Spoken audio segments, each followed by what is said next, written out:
Saya masih ingat waktu itu ada guru saya ngajarkan satu doa. Doanya indah sekali kalau bagi saya. Allahumma lakal hamdu wa ilaikal mustaka wa antal musta'an. Silakan mau mengamalkan doa ini. Tapi selami doa ini. Allahumma lakal hamdu wa ilaikal mustaka wa antal musta'an. Ya Allah, segala puji hanya milik-Mu. Aku serahkan segala urusanku kepadamu. Karena Engkaulah satu-satunya penolongku. Itu aja doanya. Akhirnya semua kehidupan ditata ulang sama dia. Ternyata begitu hidup ditata ulang sama dia, serahkan pada dia. Sangat menakjubkan. Makanya kalau doa itu sama Allah sederhana aja. Ya Allah, diatur-atur olehku, ternyata hidupku berantakan kayak gini. Sekarang atur aja olehmu, gitu aja. Beres doa. Saya doa gitu aja. Ya Allah, ternyata diatur-atur sama aku, berantakan hidupku. Udah sekarang atur aja sama Engkau. Sami'na wa ata'na. Aku tunduk, aku patuh. Begitu tunduk dan patuh, aslama yuslimu, baru Islaman. Sejahtera, selamat, damai. Karena hanya patuh dan tunduk yang akan menyelamatkan kita.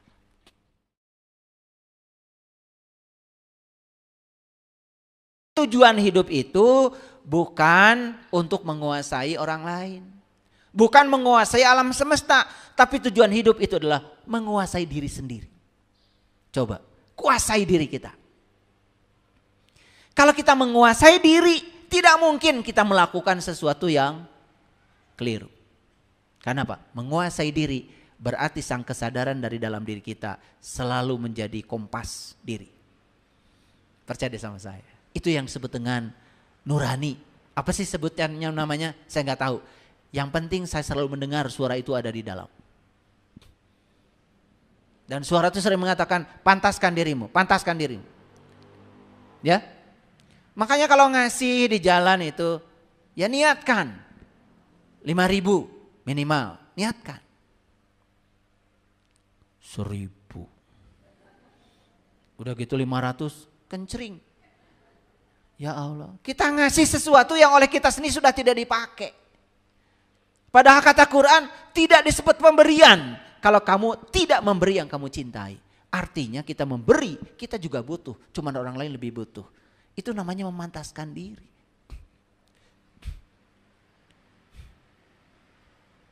Paham ya? Kenapa saya ngomong begini ya? Kayaknya di sini ada masalah ya. Kenapa ya? Biasanya saya bicara cocok biasanya. Cocok dengan yang datang maksudnya. Ini saya kenapa ngomong begini ya? Kayaknya di sini banyak yang beli subsidi kayaknya ya. Kok saya hari ini ngomong ini? Saya nggak tahu, mohon maaf ya, mohon maaf. Ya, pantaskan diri kita besok-besok Pertamax turbo, Pertamax merah. Mobilnya awet, jalannya enak ya. Terarangkogan. Apal. Kalau yang subsidi mah biasa, ngeremnya tuh suka cit. Kebahagiaan adalah milik kebijaksanaan. Mengamalkan kebajikan dan menjalani hidup dengan kedamaian. Jadi kebahagiaan sejati sebetulnya adalah menikmati saat ini tanpa kebergantungan dan cemas pada masa depan. Yuk kita belajar. Hadir ya di sini saat ini sekarang. Kuncinya sederhana kok. Apa yang kita lakukan? Yang kita lakukan adalah selalu sadar tentang saat ini.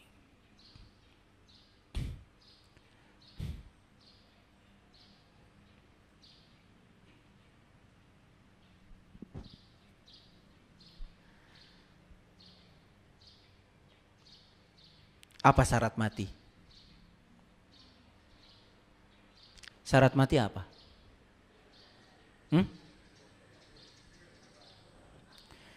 Kalian bakal mati. Syarat mati udah tahu? Belum tahu. Ini umur sudah pada tua-tua begini belum tahu syarat mati. Itu tiap Jumat dibaca. Makanya kalian tuh gak ngerti. Ya ayyuhallazina amanu taqullaha haqqa tuqatih la tamutunna illa wa antum muslimun. Kan itu syarat mati. Syarat mati itu kan kata Allah, janganlah kamu mati kecuali kamu sudah menjadi seorang muslim.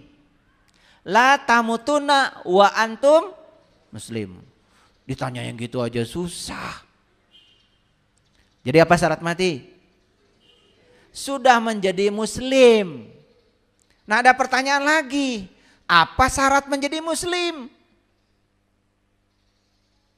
Sudah tahu belum? Ini pertanyaan dasar sekali. Syarat mati menjadi muslim. Belum dibahas nih muslimnya siapa. Sekarang saya tanya, syarat muslim apa? Kan ayatnya udah saya baca tadi. Ya ayyuhallazina amanu. Syarat muslim itu satu, iman. Ittaqullah haqqa tuqati. Bertakwalah kamu kepada Allah dengan takwa yang sebenar-benarnya. Itu syarat menjadi muslim. Setelah jadi muslim baru bisa mati. Paham? Tetapi tidak cukup mengaku saya muslim. Tidak cukup saya mengaku saya orang beriman. Tidak cukup mengaku saya orang bertakwa. Ada syaratnya lagi. Kan di Quran jelas orang beriman tuh cirinya satu, hidupnya bahagia. Qad aflahal mu'minun. Satu, ciri orang beriman tuh bahagia. Bahagia enggak? Bahagia enggak? Kalau enggak bahagia berarti enggak beriman. Kan gitu aja sederhana. Yang kedua kata Allah di Quran, alladzina hum fi sholatihim khashi'un. Ciri mukmin itu, ciri orang yang beriman itu sholatnya khusyuk, sholatnya ingat sama Allah. Kan tanya lagi, sholat saya ingat Allah enggak? Tanya. Enggak ingat sama Allah, ingat dapur, ingat piring berantakan. Ya enggak beriman, gitu aja ngaji enggak usah ribet-ribet. Bukan soal pakaian agama itu. Bukan soal dandanan. Nyata kok di Quran. Coba baca nanti surat Al-Mu'minun, ciri orang beriman. Walladzina hum 'anil lagwi mu'ridun. Ciri orang yang beriman itu tidak suka membicarakan, memikirkan, melakukan yang tidak berguna. Tanya lagi. Suka memikirkan yang tidak berguna enggak? Suka kalian itu. Yang tidak berguna itu ada dua. Satu masa lalu, dua masa depan. 10 tahun yang lalu ada kejadian yang menyakitkan. Sampai sekarang masih ingat. Itu bukan orang beriman. Karena orang beriman itu tidak mau memikirkan, mengatakan, membicarakan, apalagi melakukan sesuatu yang tidak berguna. Yang tidak berguna cuma dua. Satu masa lalu, wa gunana. Yang kedua masa depan, teu aya gunana. Yuk kita bicara saat ini. Karena waktu kita yang sebenarnya kan saat ini, di sini sekarang. Ngaji lagi. Oh, orang bertakwa tuh cirinya ini. Orang beriman tuh cirinya ini. Kan gitu.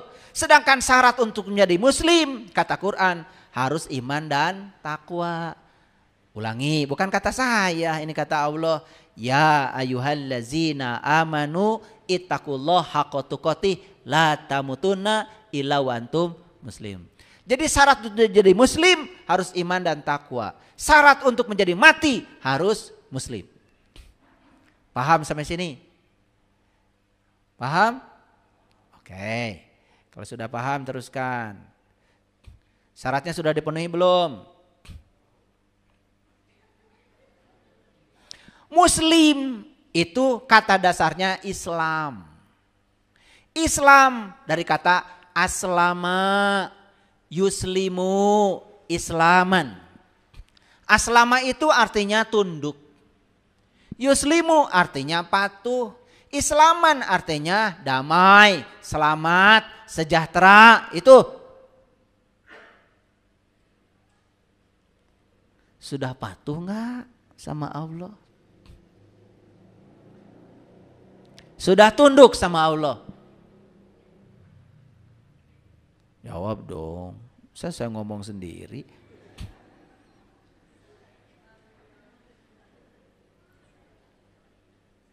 Makanya kalau doa tuh sama Allah sederhana aja. Ya Allah, diatur-atur olehku, ternyata hidupku berantakan kayak gini. Sekarang atur aja olehmu, gitu aja.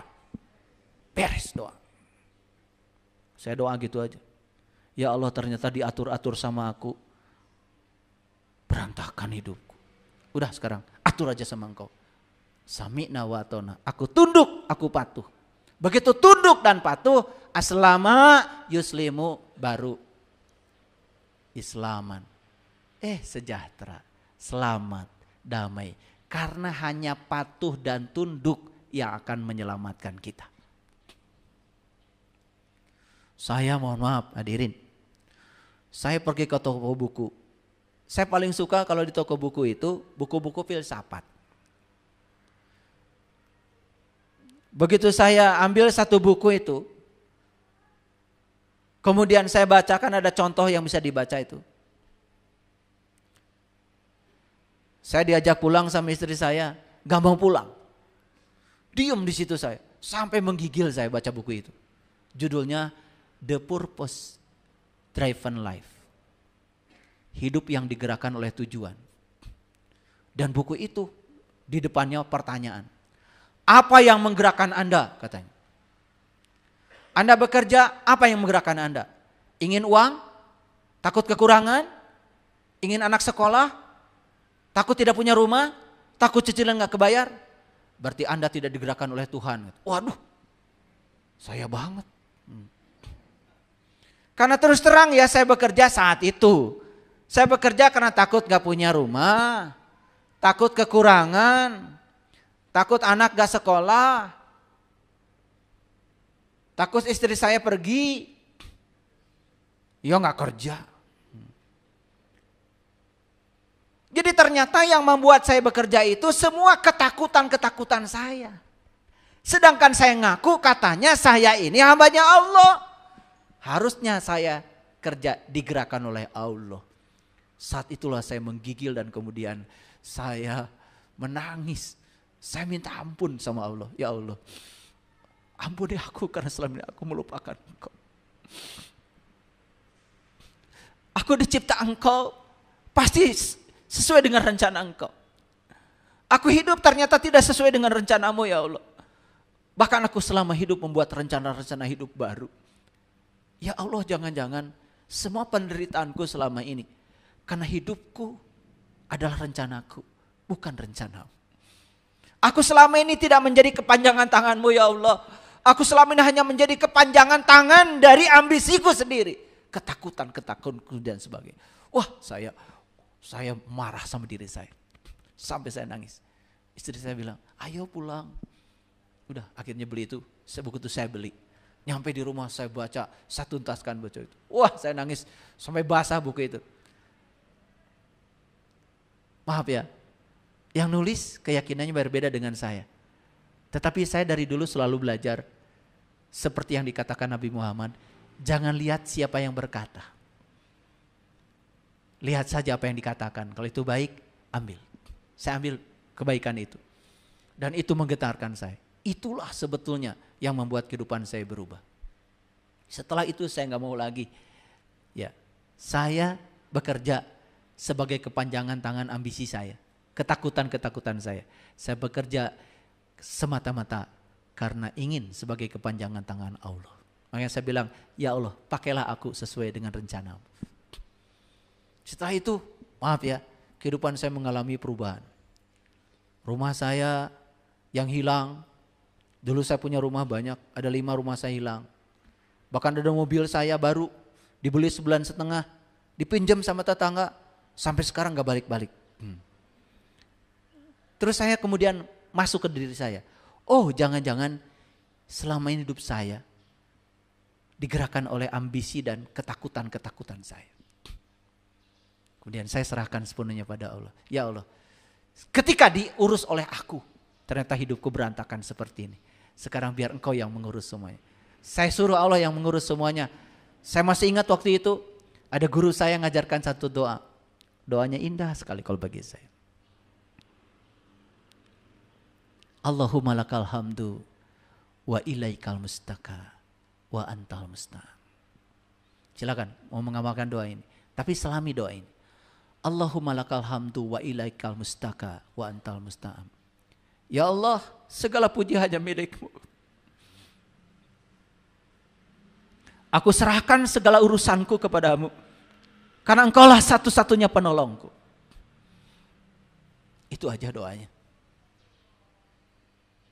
Akhirnya semua kehidupan ditata ulang sama Dia.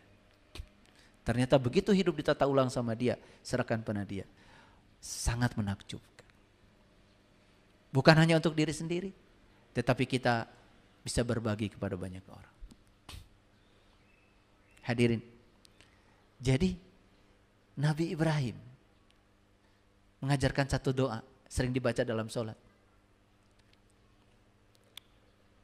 Inni wajahtu wajhialil ladzi fataras samawati wal ard hanifan wa ma ana minal musyrikin.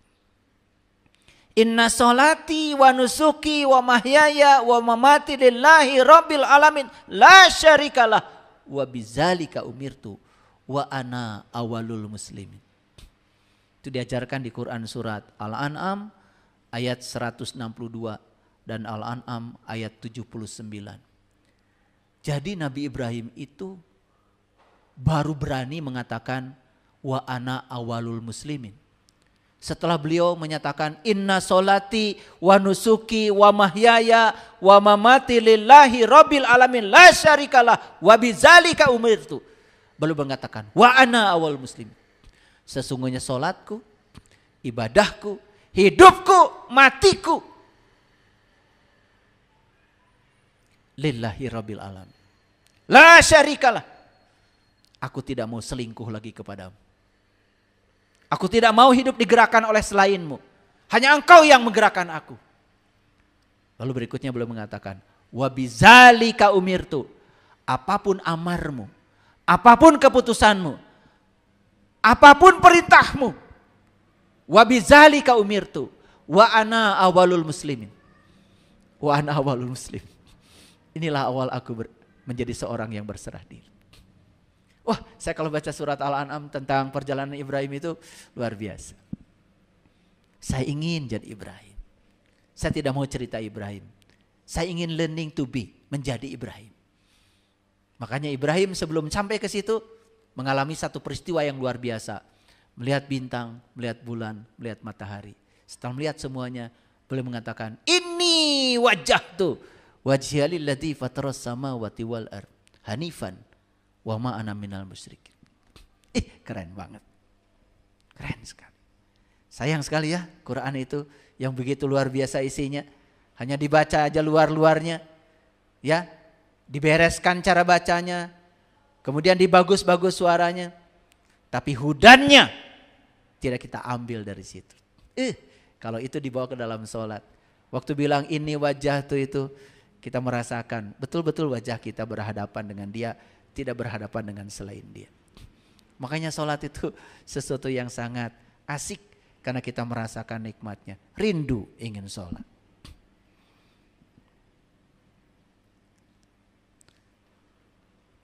Bahkan kita dalam sholat kita berani mengatakan wa ana minal muslimin. Betul? Nabi Ibrahim aja hanya mengatakan wa ana awalul muslimin. Beliau yang sudah begitu tingkat penyerahan dirinya pada Allah. Tidak mengatakan wa ana minal muslimin. Beliau mengatakan wa ana awalul muslimin. Inilah awal aku menjadi seorang yang tunduk patuh dan berserah diri kepada kamu. Asik ya. Asik gak? Oke. Jadi muslim itu siapa sebetulnya? Tunduk patuh itu cirinya apa? Muslim itu adalah orang yang hidupnya sudah selaras dengan tarian kosmik semesta raya. Jadi semesta ini sebetulnya menari. Semesta ini punya tabuhan, punya gamelan sendiri. Sayang kita tidak ikut menari dengan tarian semesta. Kita melawan tarian semesta. Itu yang membuat kita menjadi lelah hidup kita. Maaf. Kita tidak ikut bersama tarian semesta. Gak ikut. Kita melawan. Kita mencengkram yang kita ingin. Kita menendang habis-habis yang tidak kita ingin. Padahal Allah bilang, boleh jadi kamu tidak suka sesuatu. Padahal itu amat baik bagi kamu. Boleh jadi kamu menyukai sesuatu padahal itu amat buruk bagi kamu. Ikut kata Allah yang aku pilihkan buat kamu. Kamu tidak suka hari ini, tapi ini baik buat masa depan. Karena kita tidak suka hari ini, kita tolak. Kita tidak suka dengan pasangan, kita tolak. Padahal pasangan kita itu yang terbaik pilihan Allah buat kita. Kemudian cari yang baru, gitu lagi, cari yang baru, gitu lagi. Hancur lebur, anak jadi korban. Ego, pikiran gelap seperti itu. Hadirin, pernikahan kita yang pertama, itu pernikahan yang dipilihkan oleh Allah. Karena ada kecocokan data karma yang harus diselesaikan oleh kita dengan pasangan kita. Jalani semuanya, jalani semuanya. Sabar, sabar. Karena pasangan kita adalah guru-guru yang sedang menyamar. Lewat mereka kita akan dididik untuk menjadi orang-orang yang bijak. Sabar, sabar. Makanya di Quran itu ada sholat khusyuk, ada sabar khusyuk. Nah, saya sedang merancang pelatihan sabar khusyuk. Biar bisa sabar, khusyuk sabarnya.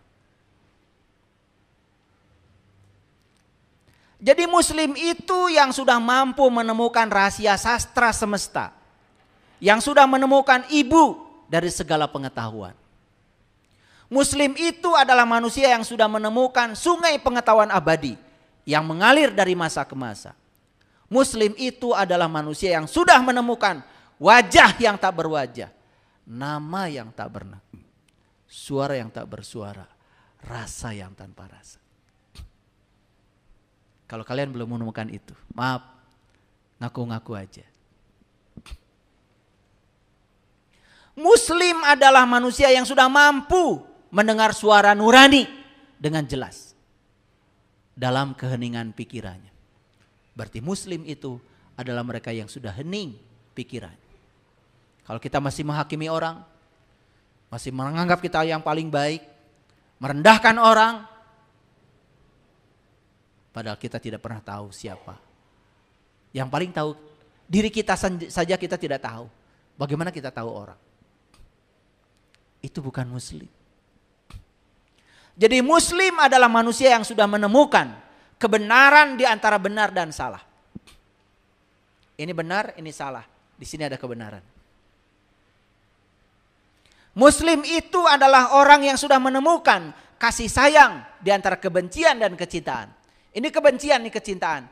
Berdiri di tengah sebagai kasih sayang. Kalau kalian masih cinta ke sini, kongkok-kongkok ke sini, benci ke sini, menjelek-jelekan ini, bukan muslim. Orang yang punya kasih sayang tidak pernah memihak. Ini berperang, ini berperang. Perang itu pasti benci dengan cinta. Dua-duanya kemelekatan. Dia di tengah.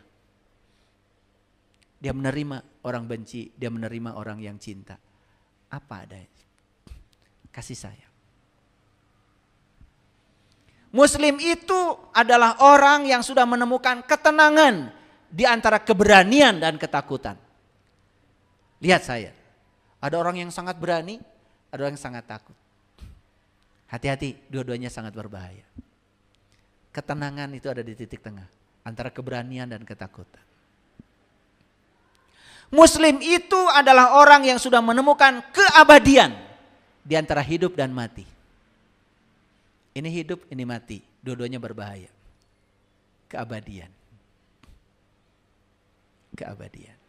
Lihat saya semuanya. Napas masuk, kita hidup. Napas keluar, kita mati. Sebetulnya kita itu sudah mengalami hidup mati saat ini. Ada jeda di antara napas masuk dan keluar. Di sini ada keabadian. Makanya orang-orang meditasi yang sudah ahli, dia menemukan jeda itu. Sehingga menemukan keabadian. Ingat, ingat, ingat, ingat. Bahwa sebetulnya jiwa kita tuh abadi. Seabadi ilahi. Makanya temukan keabadian. Muslim itu adalah orang yang sudah menemukan kenetralan di antara positif dan negatif. Hati-hati. Positif bahaya, negatif bahaya. Netral.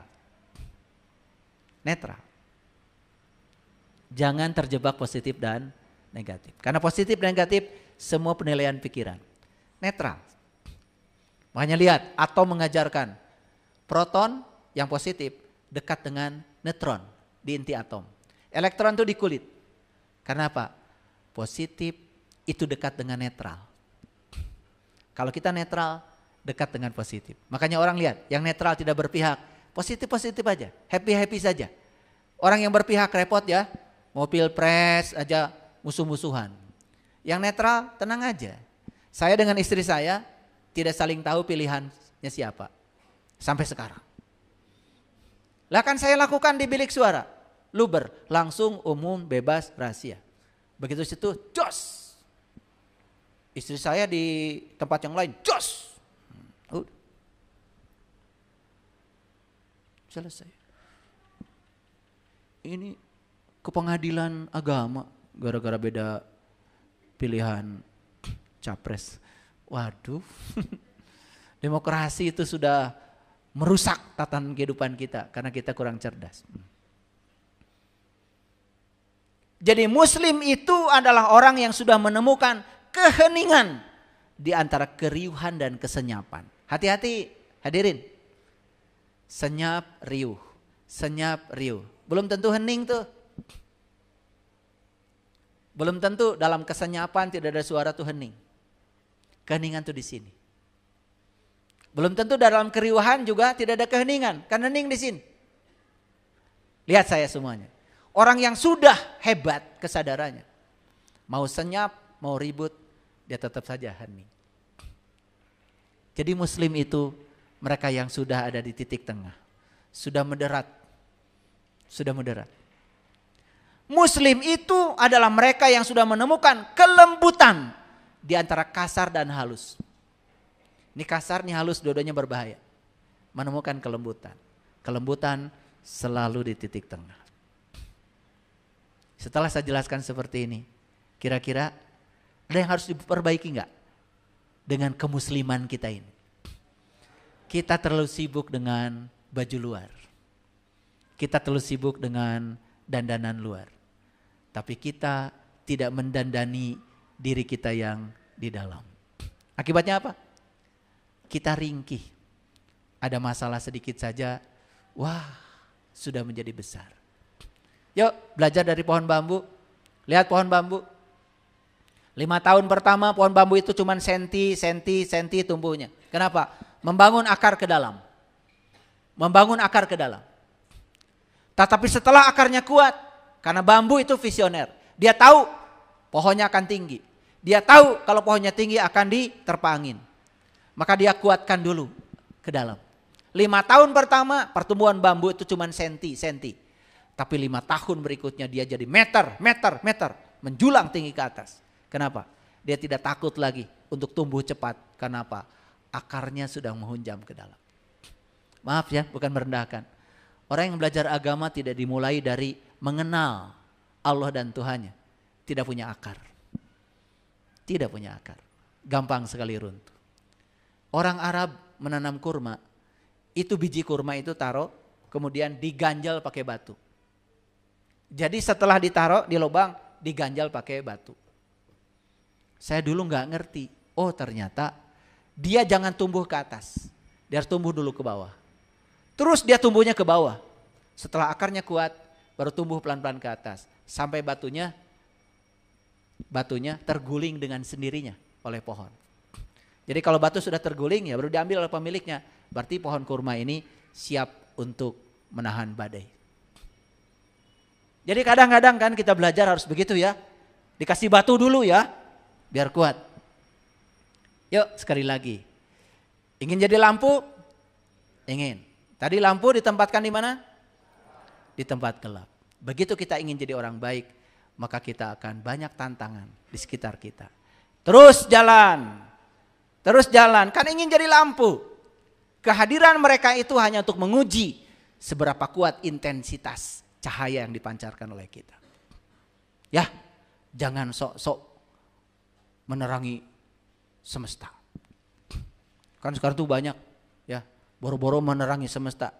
Menerangi diri sendiri aja belum bisa. Tapi seakan-akan sudah bisa menjadi bintang gitu di semesta. No. Jadilah orang yang berguna. Jadi sekarang sudah ketangkap maknanya? Kebahagiaan bukanlah imbalan dari kebajikan. Kebahagiaan adalah kebajikan itu sendiri. Karena bahagia dia melakukan kebajikan. Terima kasih. Assalamualaikum warahmatullahi wabarakatuh.